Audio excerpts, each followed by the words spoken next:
selecting the metering mode on this Canon 50D, this is this little symbol here, a little circle. It could be in a slightly different one. We'll have a look as we roll through them. But in this little window here is what we're looking at. Now, what is this metering? If I show you up here, you can see that it's the symbol that's on here. It's the same button as we just looked at with white balance. But I'm this time rolling around on this top wheel, and you see that it takes me through several options on there. Okay, now let me explain what this is doing. This is the metering. So when we're looking back, we're getting this information, bearing in mind we're functioning in manual. We're looking along here. Now this is telling me at the minute that I'm way off. I've got 160 and 5. I'm inside and it's cloudy and stormy outside. So clearly I'm off on my settings there. Now I can take this shutter speed down for now, and you'll see that I've got this needle back in the center. Now what is that taking as its guide to say, yes, this is correctly exposed, or no, it isn't? It's to do with this metering.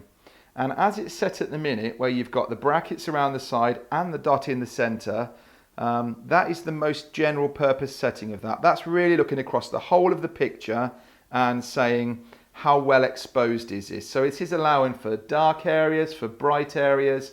It's taking really an average across the whole thing and saying, yeah, this is what we consider to be correctly exposed.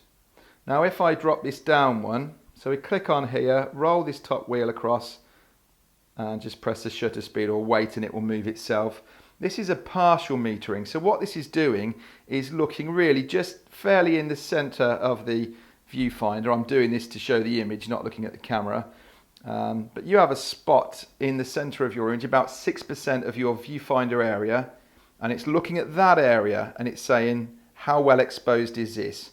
Now if you're, for instance, looking at a bride in a white dress, everything else is fairly dark around her, you've got some quite extreme contrast there, which is why setting it across a whole scene might work well. If you find that isn't working, you can measure in just on her and say, actually, I'm less bothered about the outside area. I want what is in the center of my image to be metered. You've then got this spot metering that takes it down even further. Gone the wrong way. This one here. And that will literally, it's about 1.5% of that viewfinder right on the center point of your screen, or wherever your focal point is locked to. And so that will only be looking at that area, and it will be saying, for that bit in the center of your image, is that exposed? And it will tell you on this needle at the bottom that you need to expose up or down based purely on that tiny area in the center of your screen.